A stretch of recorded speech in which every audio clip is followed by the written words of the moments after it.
So Okay. did you say something funny? What do you mean? What is he doing? He's already recording, so we Oh, gotta say something funny as the oh. intro, you know. All the dad jokes that I know, I don't know them right now, you know. Or you can't say them on the I air. can't- no, the dad jokes are clean, you know. The dad jokes are usually PG, you know, at least. PG, but at not least. Maybe, they are kind of.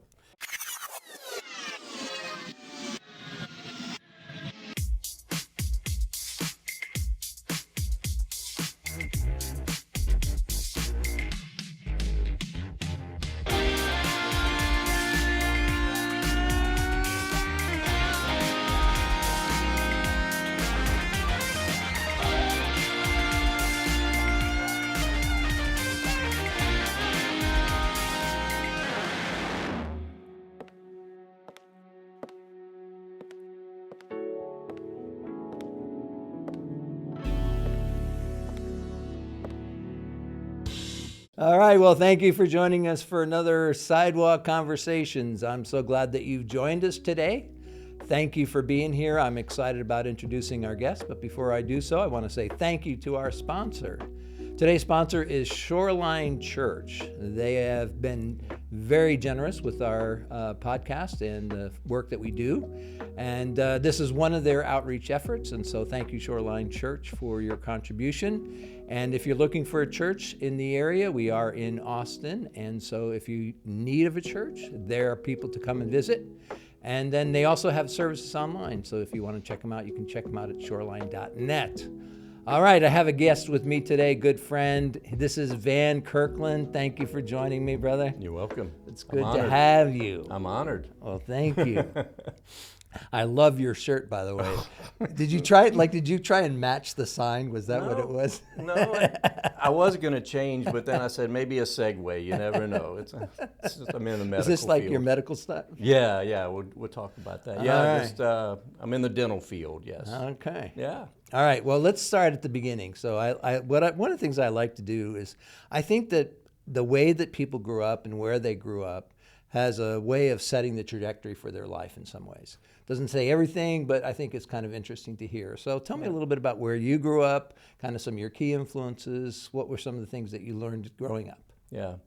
I am, if you don't know by now, I'm not from Texas. The accent may give it away here soon. I'm from Louisiana, a small city in Louisiana. Okay. Called Plaquemine, Louisiana. 7,000 people. So I was raised there, middle class. I was honored to go to a Catholic school, a private school all my life. Oh, so wow, that's okay. all four of the kids went. So that was a burden. That's probably why my parents were middle class. They were paying for private school the whole time. But anyway, I was honored to go to private school. My father worked for Dow Chemical. My mom worked for the state of Louisiana. Okay. My older sister Les, my brother Jay, my younger sister Pam. We're close. We love each other. What brought you to Texas? Well, I married a Texan. Now, she was in Louisiana at the time. We would come to visit. When we started dating, we only dated for 10 months before we got married. So When you know, you know. When you know, you know. So when we would come and visit over, we would come for Easter, Thanksgiving, and I just fell in love with it. That was about 1982. Austin was totally different. I think the population was about 130,000 at the time. Wow. And the roads were clean, everything was mowed, everything was pristine. I'm like, it's not like this in Louisiana, you know. Everything's overgrown because we have water and everything grows like crazy. Yeah. But anyway, we just kind of fell in love with it. I had a career in Louisiana, and about 5 years after we got married, we decided it would be nice to move to Texas. Debbie's older sister lived here. We enjoyed their company. We liked it. We liked the mindset of Austin at the time, for sure. And then I came in one Easter, put out several applications, and then November of that year, a man named Lester Eisenbeck, who I'm honored to be friends with. I think you met him one Yes, time. I did. He just turned 91. Man. And he blessed me with offering me a position at his dental laboratory. Yeah, so let's talk about that a little Okay. bit. You have a unique dental profession. Yes. So you're not a dentist, No. but you help dentists, right? So how did you get into this? I tell people we're the people that make the dentist look good sometimes. So I think people love beautiful smiles, and that's what I do. I'm a dental technician. That's all I've done my entire life. Kind of going back a little bit, I'll tell you how I got into it. Yeah, because please. my parents were not the type to pay for our way to college. If we were going to go, we had to pay our way through. Yeah. My brother did that, and then I planned on it. In the meantime, a man I worked for, and when I was in high school, his brother was a dental technician, a true artist. And I needed a way to make some money to go to school. Well, he said, Van, I need an apprentice. And I just fell in love. I just fell in love with dental technology. What does that actually do? I make crowns, veneers, okay, implants. I don't do dentures or anything like that. I do a dental prosthesis. So I do veneers, crowns. So it really is like an artistry, right? Because you have to match color and, Yes. and all the teeth have to look Yes. right and all that. It's kind of funny because there was a different type of art back then because everything was made by hand. You waxed things, you had impressions, you poured all this, you carved, you did all this. But nowadays, I'm 64. Nowadays, everything's CAD/CAM. Okay. So I am one of the fortunate ones that adapted to technology. A lot of my friends don't do it anymore. They just didn't adapt. Yeah. I've had employees that have not been able to adapt, but fortunately I've been able to. And you just opened up a new lab not long ago. I did about 2.5 years ago. We built out 2,000 square feet. It's beautiful. Very high tech. Yeah, it's it doesn't. My goal was for it not to feel like a lab. I just wanted it to feel clean, open. I was tired of bumping into people. I came from 700 square feet with 4 people, so it was not that much fun. Yeah. But it did. You know, God. I had a purpose. You know, it allowed me to get set up for where I am now. What do you find is the most rewarding thing that you do? I got a brownie. Our lab got a brownie today. Someone brought us a brownie for them being pleased, being happy with changing their outlook on life. You know, making them have more confidence, allowing them to smile larger. So I have to bring a brownie home, and my family may like it or not, but y'all have sugar coming tonight.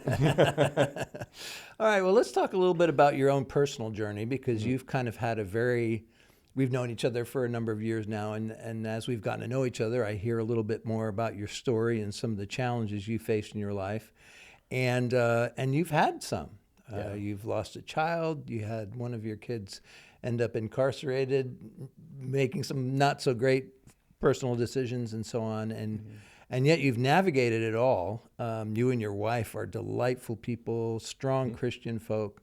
And so I want to ask you a little bit about, because I think there are a lot of people right now who, look at their lives and they have this assumption that, if I'm a good person, if I'm going to church, if I believe in God, then that should, protect me from some of the not so great things in life. And yet here you are, and you've been, devout and a devout Christian.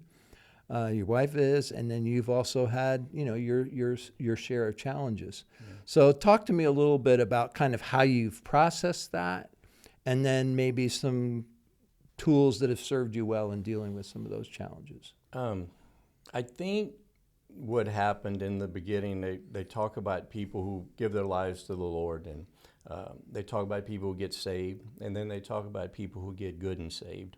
And I think I was one of those people because I had a mentor. I had somebody who invested in my life. Oh, that's great. His name was Jim Bowley, and him and his wife were just sold out believers.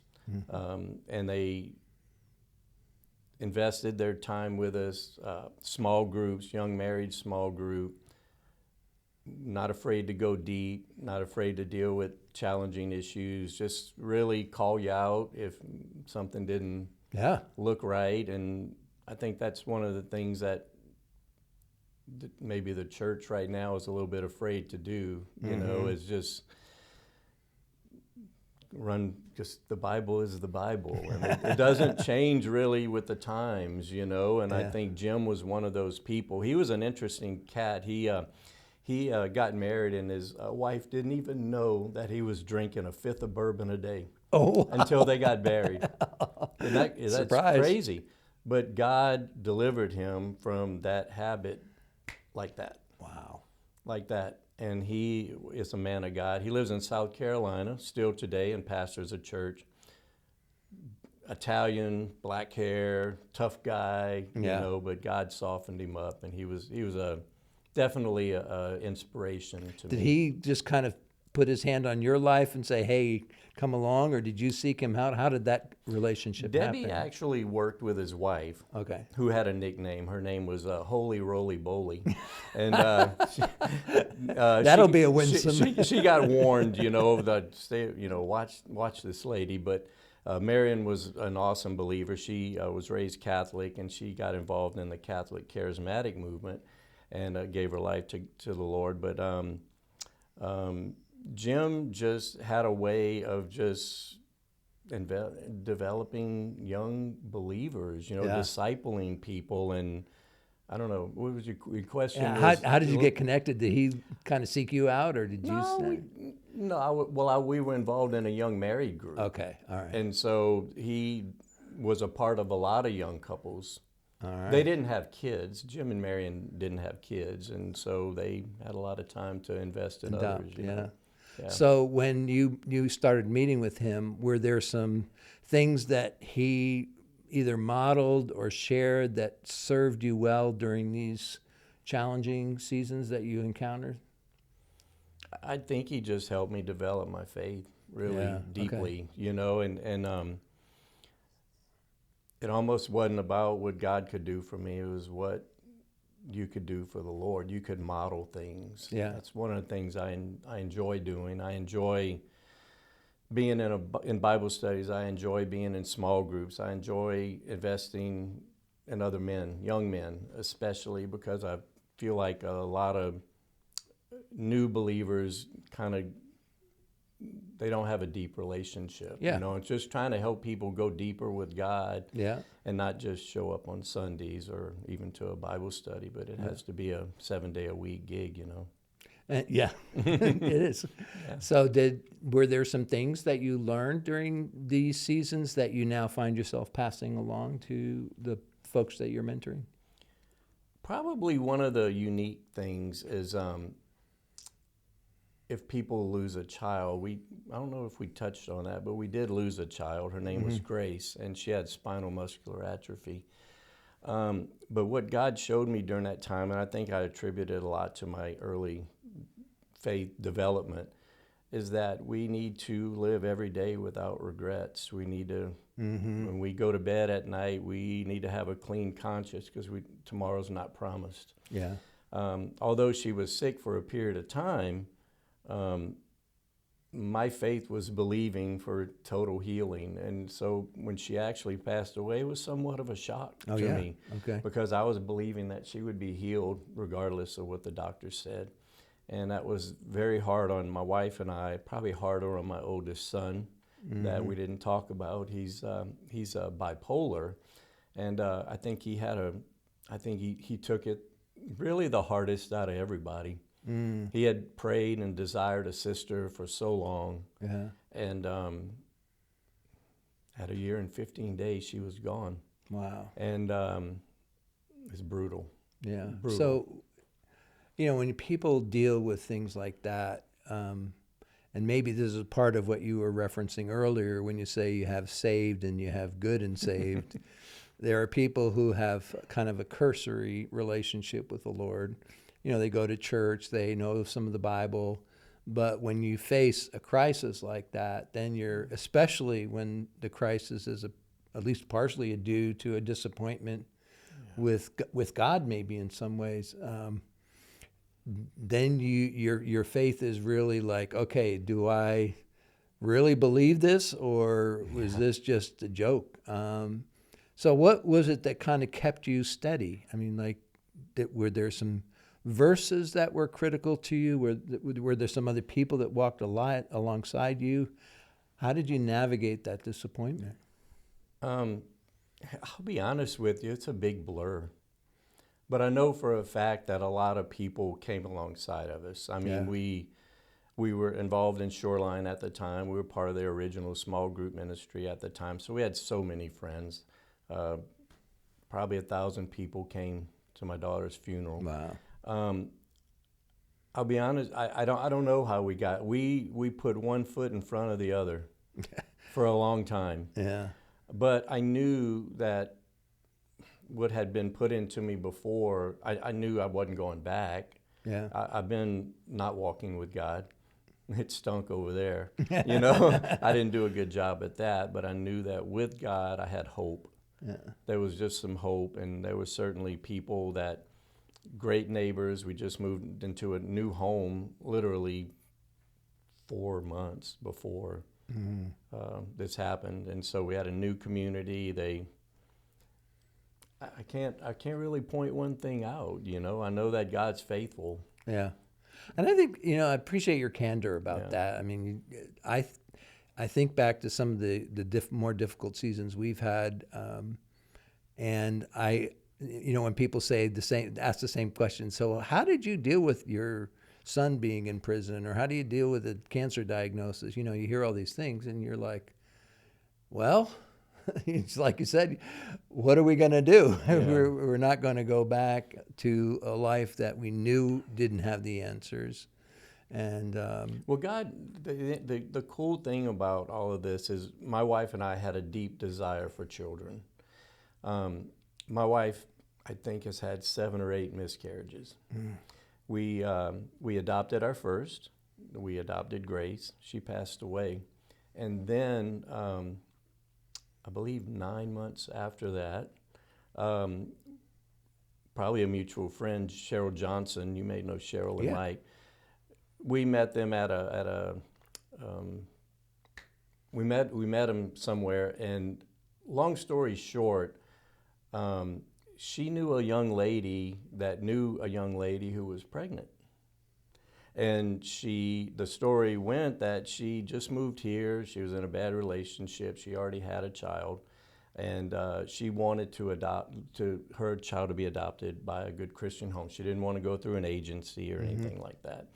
So, actually, my wife, that was a Monday night. We talked to Cheryl. On Tuesday, we got this phone call about this whole situation about possibly adopting a child. This is 9 months after we lose Grace. And then we ended up, Debbie was speaking, I believe, no, she was speaking on Thursday. Tuesday, we just went through all of this. On Wednesday, we met this young girl. She was 17 years old. She was due in 4 days. oh my gosh. We went to Lago Vista. We met her, had a great time with her. I'm just kind of summing up right now. Thursday, my wife was speaking for a women's conference at Shoreline, Monday morning and evening. And then in the middle of that, someone went to pick her up to bring her to our doctor to make sure everything was really good, because we had been through some heartache. And she was very healthy young girl. After she went to the doctor, I brought her home while Debbie was speaking at the next visit. So now this thing's gonna happen, okay? Friday, we gotta go through the legal stuff. Now I have to find a lawyer that's gonna help us out with this, with adoption. And I had to call 37 lawyers My goodness. before we could find a family lawyer that stayed late on Friday night to meet with us and her separately at 7:30, 8 o'clock on a Friday night. By the way, she was due that Friday. That's right, she was due.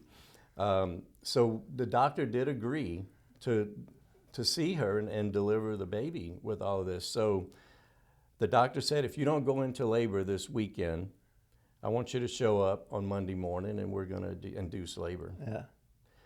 Which she did. And she had a very poor family support system. Her mom literally dropped her off at the hospital door.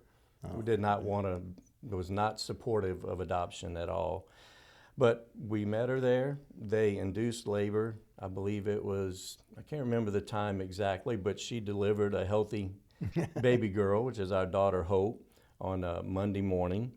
What a great name. Yes. And then on Tuesday, she was at the hospital, and Wednesday, time frame, Wednesday to Wednesday, we didn't know anything and had a daughter in our house. And so What a great story. The crazy thing about that is we were prepared. We Yeah. were prepared for this. We had a room set up because we knew God wanted to add to our family.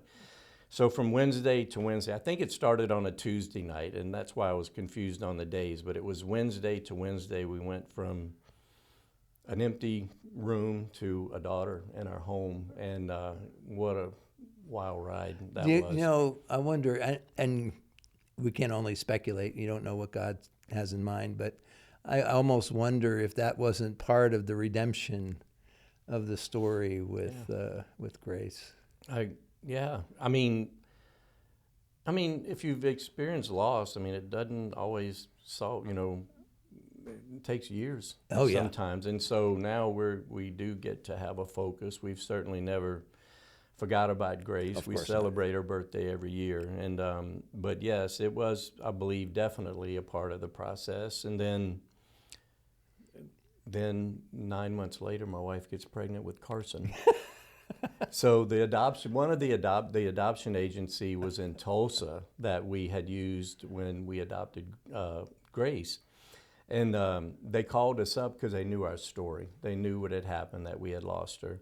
And they called us up and they said, well, have y'all thought about adoption again? This was about 9 months after it happened. And my wife was pregnant. She said, no, thanks, our quiver is full, But side note, we were able to introduce them to another couple here in town that went to Shoreline, James and Jackie Lewis, and they adopted Hannah, and the adoption agency's name was called Hannah's Prayer. Okay. And so it ended up naming their daughter great. Hannah. So God used it all. Yeah, sounds like it. Yeah. All right, switching gears a little bit. So because you seem to enjoy challenge, you also recently invited your mother-in-law to live with you guys. Yeah. And, we're at the age where we're kind of in the middle. So we're launching our kids, hoping they succeed, but then we're also maybe trying to deal with parents that are needing assistance. So it's like we're helping them on both sides. So Carol and I have had some experience with that, and I'm just curious, what are some of the things that you've learned in this new venture with your mother-in-law? Because that also adds a whole new wrinkle to your life. So talk a little bit about what that's involved. I learned how to remodel a bathroom. We needed to remodel a bathroom, so I was able to do that. No, it's been good. And Debbie and I talked many years ago that if it ever came to the point in our lives where one of our parents or both of our parents ever were going to need help or assistance, that I wanted to be open to that. Debbie's father died close to 11 years ago, I believe.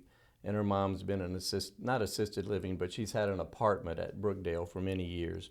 And it was just kind of getting to be the time where she might need a little more help and assistance. And I told Debbie, that's the right thing to do. I just felt like it was, I was not adverse to it. And certainly, I love my mother-in-law. She's great. Challenges, I don't know. We're kind of, with an autistic son, we're kind of, we're at the house a whole lot more. We don't have a lot of free reign as some of our friends who are empty nesters. Yeah. But Carson's great, and having my mother-in-law, Alice, is awesome. We've set her up an apartment in the largest bedroom other than ours in the house, and she's made it her home. You walk in there, you feel like you're walking in a different. You feel like you're walking in a different. She's made it her own. You know, she's made it her own apartment. She has her own bed, her own things that she's been used to for many, many years, and we've just tried to make her feel at home. Yeah. So yeah, it's. No, I don't know about challenges. I mean, It's an alteration to your life a little bit, for It sure. is. It is. I mean, because if we want to go out of town and even we want to take Carson with us, Yeah. we need to make some plans for that. But we have family in town too, so somehow we make it work. It's been good. It's been good. She's an awesome woman, and she's doing good. So when people are in a position like you're in, where you're kind of thinking, okay, do I find a place for my parents to be comfortable in an assisted living situation, or do I invite them into our home? What were some of the things that tipped the scale for you to say, yeah, we're going to bring her into our home? Well, I mean, she's 88 now, and so I mean, certainly just we slow down a little bit. I'm not 88 yet, but I mean, we definitely noticed, her just needing a little more help. I don't know what tipped the scales. It was just time. Certainly, being in an assisted living, or not assisted, but she was in an apartment. But it's costly. It's very costly. Yeah. And she was in a great place. They did well with her. It's just, I don't know what tipped the scales. It was just time. Seemed like she needed a little more help than she was getting there. And you were willing to provide it. Yeah, and a step up that help would be more money. Yeah. Over at the assisted living as well. So yeah. So I don't know what tipped it. We just felt like it was the right time. I can't give you these little nuggets that you ask for every now. It's just like, I feel like, God, this is what we're supposed to do. You know, we pray about it, and this is what we're supposed to do. Yeah.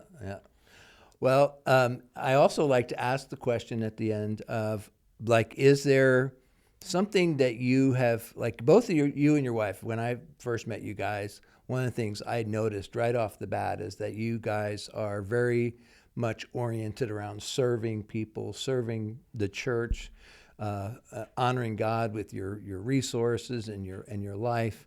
And I'm wondering if that's part of a theme statement you have for your life. So do you have like a little, maybe a family mission or a personal statement that's like, this is who we are, this is what we try and live by? Well, one thing we did at our church, we were directors of small group ministry. And Acts 2:42 says that they devoted themselves to the apostles' teaching, fellowship, prayer, and communion. So that was that's our sticky statement for sure with small groups. So my heart is to develop, I love small groups. Yeah. And I love relationships with men. I love to help develop relationships with them. My favorite scripture is Isaiah 50 and verse 4. It says, "The Spirit of the Lord has given me the tongue of the learned to know how to speak a word in season to he that's weary." And I believe that there's a lot of people who need encouragement. Yeah, there's a lot of people who need hope. There are a lot of people who are tired. I mean, the world is draining. Yeah. Whether it be from, political world views, even church, it can be draining, so I just, my belief is that small groups are important, developing young believers that are playing Christian. I'm not judging them, but I believe that we all need to disciple our young believers. Yeah. Well, you certainly do it well. Oh, we try. And I just admire both you and Deb and the way you approach life, and I appreciate you taking some time to share with me here in the podcast. Thank you. It's been an honor. All right. Okay. And thank you for joining us. We are so appreciative of your participation, and I hope if you hear something through this podcast that you think might be of help to someone else, feel free to share. And certainly, if you haven't already done so, subscribe to the channel. And thank you for joining us. We'll see you next time.